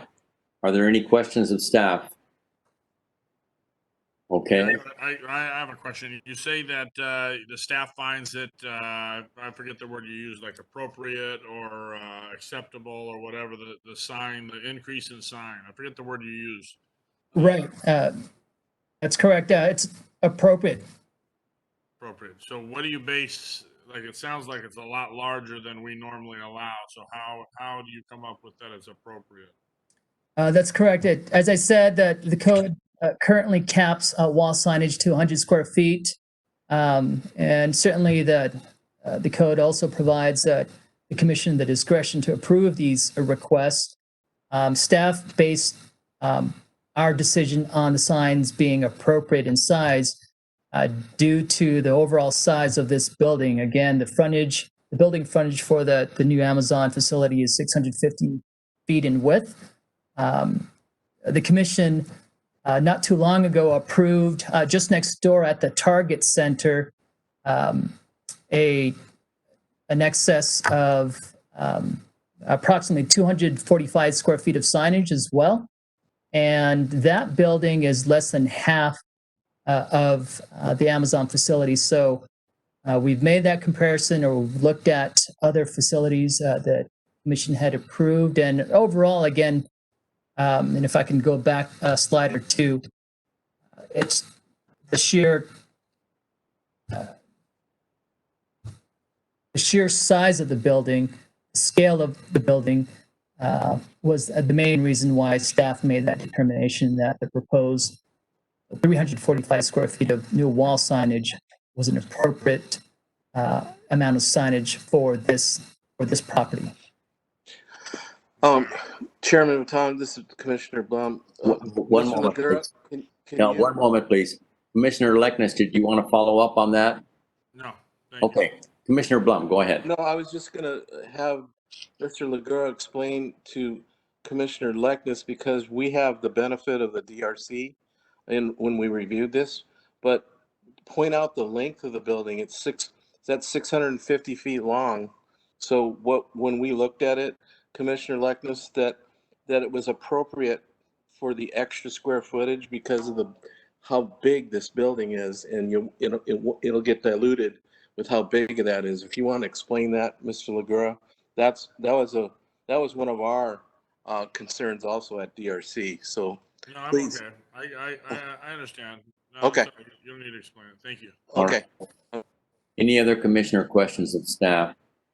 I had one question. What is our policy with regard to lighting at all night long? In other words, after 10 p.m. I don't know if is this building going to be used all night long? Will there be deliveries going in and out during the night and in the early morning hours? Mr. Chairman, it's my understanding that that's the case. I can have the applicant clarify that, of course.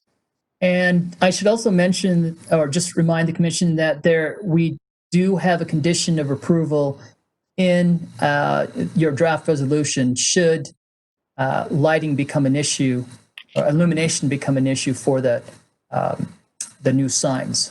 Okay, now I wrote down a condition that says that the wall signs shall have a timer and shall not be lit after, and I just put in 10 p.m. I don't know what the pleasure is of the commission, but is that something you're recommending? That condition, Mr. Chairman, is certainly at the commission's pleasure. If the commission feels that it's would be an appropriate condition to address any potential lighting impacts, that certainly is something that the commission can include as part of the resolution. Well, this property fronts on Geronimo in a light industrial area, correct? With no residences? That's correct. The property is surrounded by other industrial zone properties. And it's sort of sunken. It's not at street level. It's sunken down below the level of Geronimo. That's correct. The majority of their property is sunken. Okay. All right. Let's hear from the applicant. Is that Ms. Bett? Cami Bett? Who's here on behalf of the applicant, on behalf of Amazon?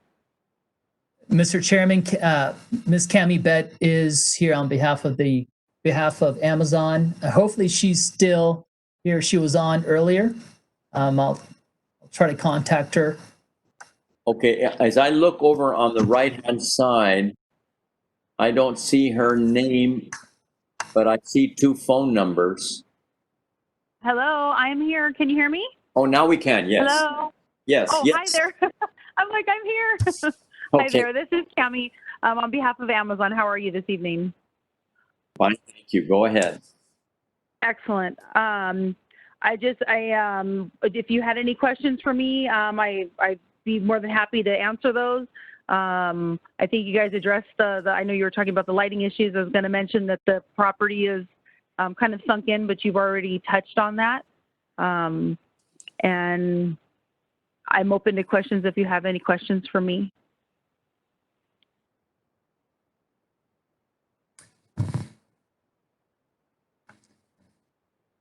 Hello? Mr. Chairman, your mic is on mute.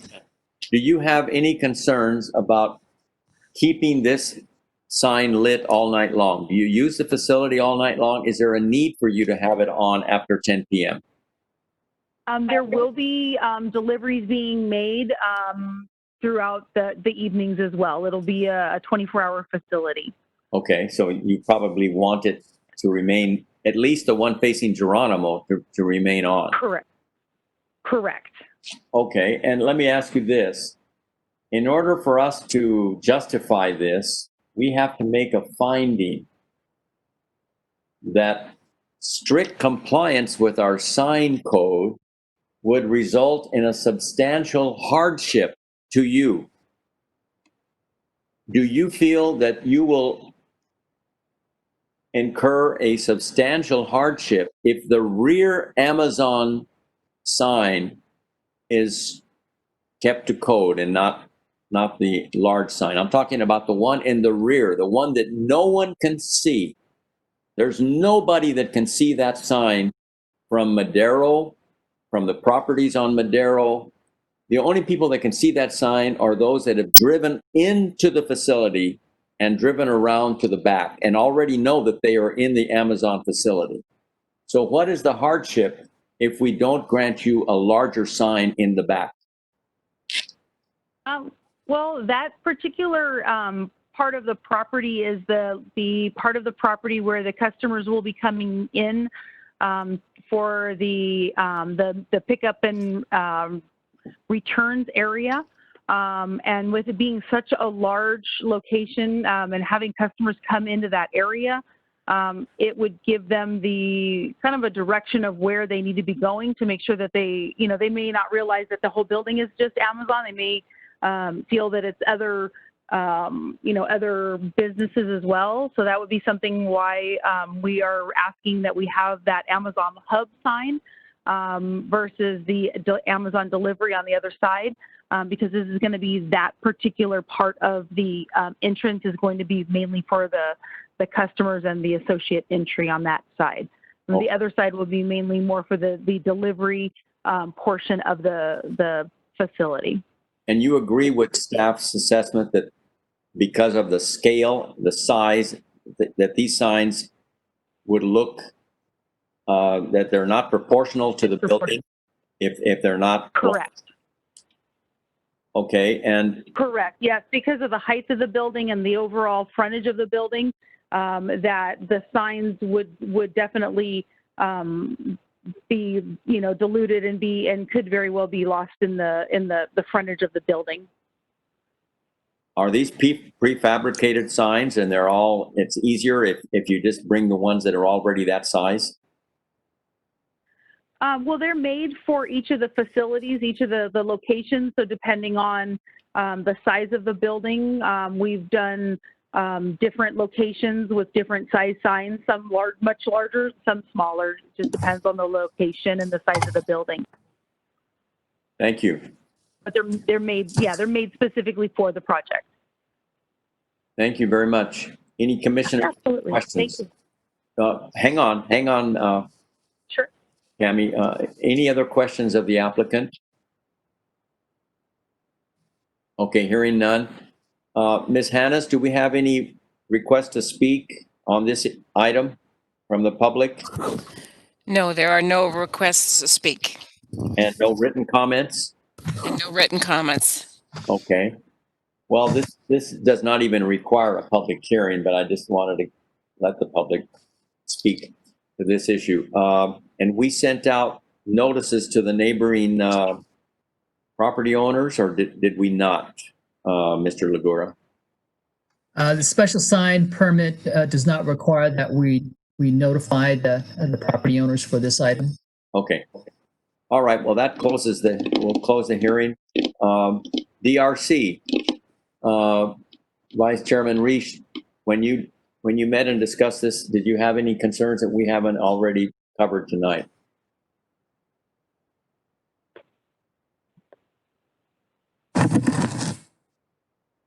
Can't hear you. We can't hear you. That should work better. Okay. Yeah, no, just to follow up though, there was concerns about the lighting, specifically late at night, realizing that this appears to be a 24/7 operation.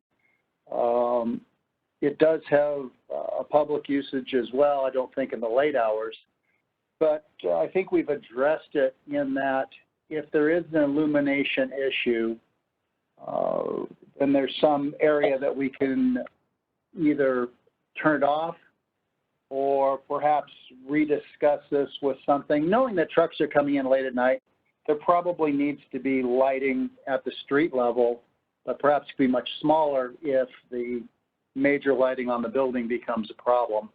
I think that was our main concern, was just too much light, creating a blight. And unless there's something I don't see, I think we've written that in as a mitigating factor should that come up. That's And all. which condition are you referring to? And Number I five? think it's Maybe number 5, the final intensity of any lighting. The final design, sign color, and intensity of any lighting shall be subject to review and approval by the Director of Community Development. yeah, there you go. Thank you. Commissioners, maybe what we want to do is to beef that condition up a little bit. We could add simply, you know, if the 24-hour lighting associated with the signage is causing any any established nuisance, then lighting shall be modified as determined by the Director of Community Development. I think it's a little weak as it stands, so I think you could boost it a little if you wanted to. Vice Chairman Reach, what do you think? I would definitely concur with that. I think that just adds a little bit more clarity and teeth to the issue. I don't see it as being a problem for the applicant, but if it does come up, we've got a way to, with the applicant, address it and remediate the problem. Okay. And Commissioner Blum, do you agree you're on the DRC? Yes, I agree. Thank you, Chairman Baton. Okay. Any other comments or questions regarding the entire application or this condition? All right, is there a motion to approve the recommended action and adopt this resolution with the change to condition 5 as articulated by the Director of Community Development? Is there a motion? I move. Okay, Director Reich makes the motion. Is there a second? A second here, Commissioner Blum. Okay, thank you. Any further discussion? Is there any opposition to the motion? Hearing none, it passes unanimously. Thank you very much, Ms. Bett. Thank you very much. And we really welcome you as a good neighbor. And in these times, I think you're going to get a lot of business. It has been busy, and there are many of these locations going in throughout the state. So it'll be a good business coming to the city, definitely. And just a quick question before you leave. Are you anticipating at this facility in the future having drop-offs by drone? Oh, that I do not know. I'm not aware of that yet. Or by robot, for all I know. That would be cool. You'll be the first to know. Actually, I'm not sure. You're just with the sign company. You're not really with Correct. Amazon. Correct. That's not fair. Okay, thank you very much. No problem. I appreciate your time. Thank you very much. Okay, now let's go to the next item on the agenda, which is the special sign permit for Dick's Sporting Goods at the mall. Forever 21 turned out not to be forever. So let's find out what we're doing at the mall. Director Lister, could you? Good one, Chairman. We're going to have Larry Longnecker give us the staff report. Thank you. Thank you. Thank you, Chair Berton and members of the commission. So another sign request, this one for Dick's Sporting Goods, relocating from Laguna Hills on Alicia Parkway and coming over to the shops at Mission Viejo. We just talked about how they're going into the Forever 21 space on the south side of the mall campus. 2 signs are proposed. one along their front east-facing main entrance, and one on a side entrance that's actually accessed from the parking structure there. So it's a two-story building. It's a close to 100,000 square feet. So the two signs that are proposed are identical in design and size. Each sign is proposed to be 281.2 square feet of sign area. So you have a total of over 562 square feet of signage. As we discussed with the previous request, any signage over 100 square feet requires consideration of the special sign permit. In addition, the amount of signage results in 1.25 square feet of sign area for every linear foot of building frontage, and the sign code requires special sign permit consideration for anything over 1 square feet per linear foot of building frontage. Just looking at the existing building conditions and then how the new facade would look. A minor modification was approved recently at staff level for the color changes that you see and some other small architectural changes with the kind of column pop-outs there and so forth, and a new storefront. So it's really just the signage that's being considered by the full commission this evening. You can see that the sign is proposed to be attached to these kind of background panels that are attached to in front of what you see there is that entry tower structure. And that type of signage with that background panel is indicative of the Dick's Sporting Goods storefronts nationwide. This is looking at the side. You can see the bridge from the parking structure, and then how the signage would be placed above that second floor entrance into the Dick's Sporting Goods space. So in consideration of the special sign permit, staff has several kind of justifications that in this case justify the increased signage. For one, it's a large building. Almost 100,000 square feet, and that large building is on a very large commercial mall campus. The two elevations where the signs would be located both have 225 linear feet of building frontage, and the building is set back considerably from Marguerite Parkway. It's over 200 feet set back, and it's at below that street grade.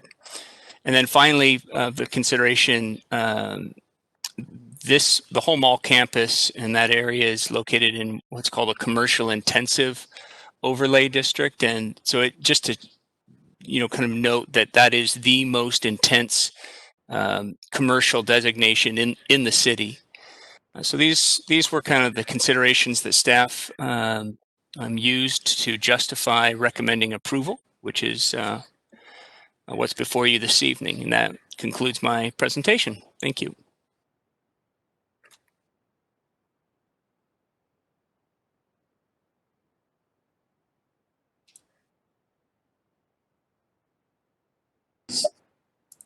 Is there, Director, or that is Vice Chair Reish, the Design Review Committee, have any concerns or questions on this one?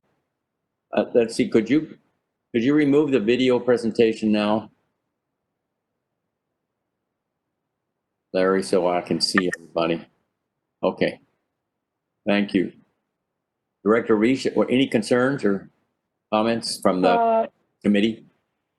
No, DRC looked at this, and certainly will also ask to speak with Commissioner Blum. But based on the signage, the size of the building, the access to the one on the drive up is hard to see. The shops as a facility, I think we felt sits deep enough that although the sign will stick out, I don't feel that that's going to be a problem in terms of anything other than what's there now. It should fall within the normal hours of what signs are illuminated at the Simon facility. And I mean, overall, I think we could use something in that space as well, which will complement our city. But with that, I certainly would send this over to Commissioner Blum. Yes, Commissioner Blum? Yes, thank you. I echo Commissioner Risch's, Vice Chair Risch's comments, and we looked hard at it, and it was really hard to justify not supporting staff's recommendations and our conversations with the applicant. And we're excited to have Dick's Sporting Goods in our city, and I support the application as submitted. Thank you. Mr. Longnecker, this is actually only an increase from 225, which would be allowed, to 281 square feet, right? It's just... Well, there's two criteria that you're considering. So yes, in terms of the 1 square foot per linear foot, with that 225 square frontage, you could go up to 225 square foot signage. However, you still have 100 square foot criteria.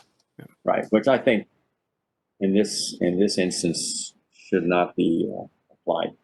Okay. It's important to consider with that 100 square foot criteria, that applies regardless the size of the building, whether it's 5,000 square feet or 500,000 square feet, it's still a 100 square foot sign. Anything over that requires the special sign permit. Right. And so it's ridiculous to apply that one size fits all to the small Subway sandwich shop and then also to this Dick's Sporting Goods.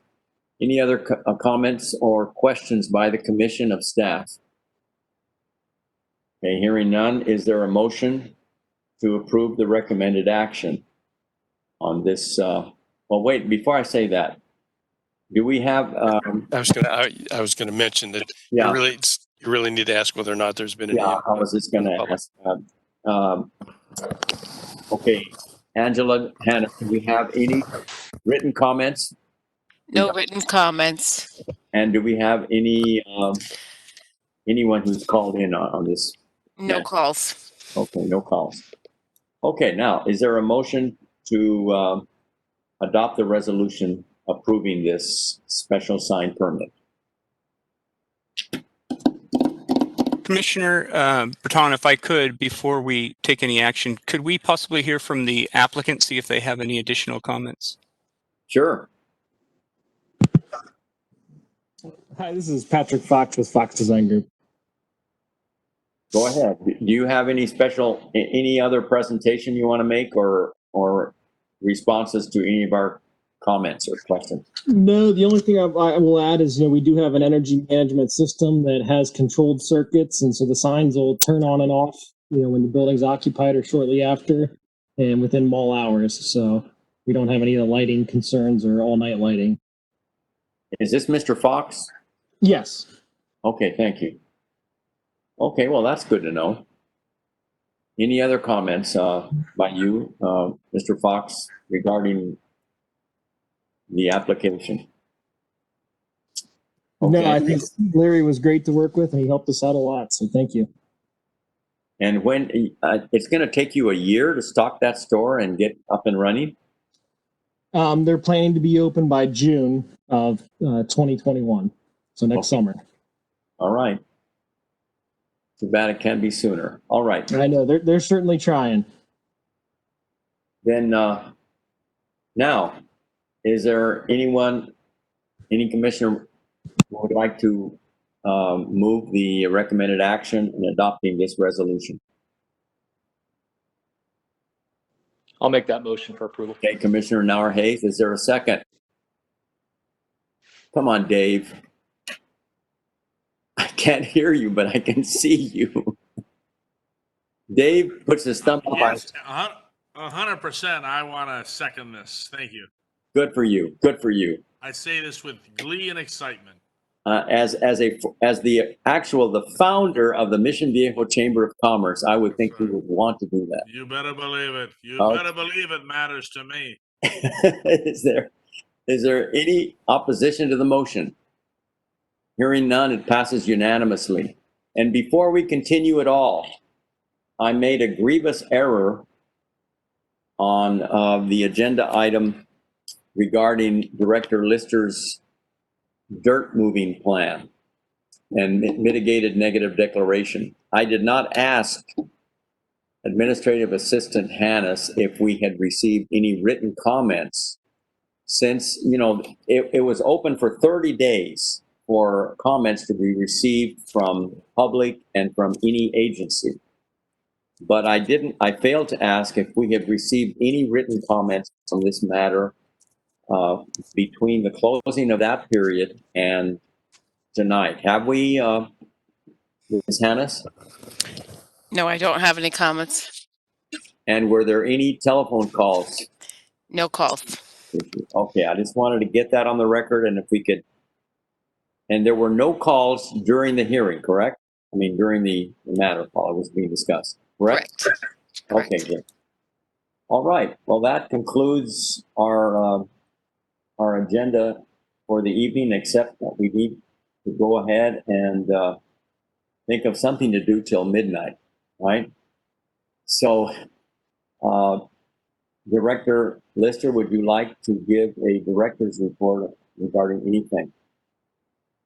You want to invite us to these ribbon cutting events or these special events? Very special event that I had sent you an invitation for. I'll let Commissioner Blum mention it a little more, but we have a very special park rededication. We have two actually on Saturday, September 26th. And I will let Chairman Blum give you a little detail on those. Go ahead, Chairman Blum. You guys are embarrassing me. No, thank you. I'm really excited that Christopher Park's been renovated, and I'm flattered that the council and commission are invited, and I hope everybody's there. And I will have all my children, Christopher would be the uncle of my children, and my grandchildren, which they'll be a great uncle, and my mother, the mother of Christopher, will be there, and my two sisters. So real quickly, Christopher passed away December 12th of 1971 of leukemia. He was 3 years old, and he was our second brother of the two that passed from leukemia. The first brother was a blood brother. We adopted Christopher. So back then, we'll give them more history at the ribbon cutting, but since that happened, it was recommended to the County of Orange to name this piece of dirt Christopher Park. They adopted it, and the rest is history. But we can go over that more. But I'm really flattered and excited to have that happen. And it was a long time ago, 1972. But thank you, Director Lister. And I'll also like to commend the staff on all the hard work as they always do. But that Lower Curtis Park was thinking outside the box, and it really gives City of Mission Viejo more of an advantage from a recreation standpoint. And with all the changing codes and directions we're getting from the governor and the federal government, if we have more recreational areas, we might be able to fulfill our arena needs. So thank you, staff, for all the hard work. Thank you very much, Commissioner Blum. And Director Lister, do you have anything else? No, I do not. Just thanks to our new assistant city attorney for a great job this evening, and that's all I have. Have a great. Yeah, whole lot of input tonight. Yes. Standpoint. And where are you, John? I'm City Hall. You're at City Hall. Well, good for you. Good for you. And I'm looking forward to seeing all of you at City Hall soon. And I hope so. Can't be soon enough. Commissioner Nauerhase, do you have any comment or anything anything you'd like to mention? Oh, can you guys hear me? Yes. No, just in closing, I just authored a commendation to our sheriff's department. This is more from a traffic committee angle, but it's really nice to see all the impact enforcement going down Alicia Parkway, especially during some of the construction that's going on near Olympiad. And law enforcement's facing a tough time. So, you know, if you drive by those guys, they're out keeping us safe. And I saw no short of 3 or 4 car stops just going down Alicia the other morning. And I just want to commend them publicly for doing such a great job in doing that. And that's all I have. Thank you. Commissioner Leckness, do you have any comment? Great meeting as always, Bob. You are something else, and I'll see everybody next week, or no, next month, right here. Thank you. Thank you. Thank you, David. And Vice Chairman Reese, do you have any comments for tonight? Again, reiterating, great meeting. I think we did some great work tonight, and I look forward to seeing everyone at the rededications. Thank you. Okay. You know, I'm not short for words, so I have a few things to say. First, I'd like to thank and congratulate staff for working so diligently on behalf of the city to assist small businesses and restaurants in their efforts to stay open during this pandemic. Specifically, minor modifications to permit drive-up order pickups and temporary use permits to permit outdoor seating and dining and outdoor manicuring and hair services and outdoor yoga classes and outdoor massages. Our staff has been working diligently to help these small business owners stay in business. I want to thank and congratulate the Design Review Committee for arduous, meticulous work over the last 2 months, including extra meetings in order to get this work done to move it forward. I want to thank Larry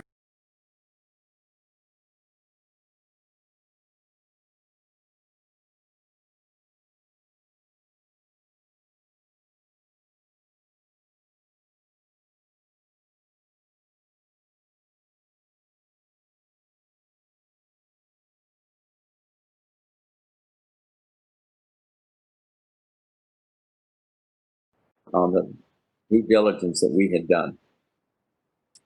And I want to thank Commissioners Leckness and Nauerhase and Phillip for that extra meeting that you attended in order to increase the number of guest parking spaces at Trumark, and that helped to ensure passage of that development.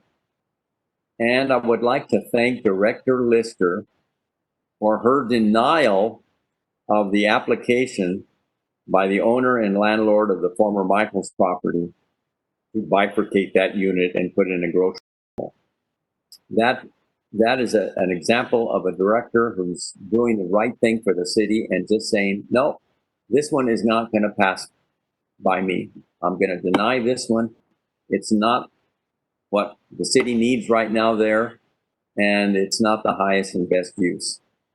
And by the way, Director Lister, has he filed an appeal? No, he has not. I don't think he's going to at this point. The appeal period passed. Well, congratulations. Now, I know I've said this before, but I'll say it again. I truly hope that we will be meeting in the council chambers next time. So until then, good night and thank you all. Thanks for everyone. Good night. Thank you. So Good much. night, everyone.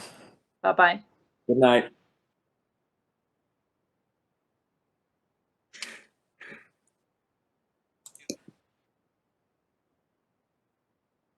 Oh, so I better not close out of the meeting yet.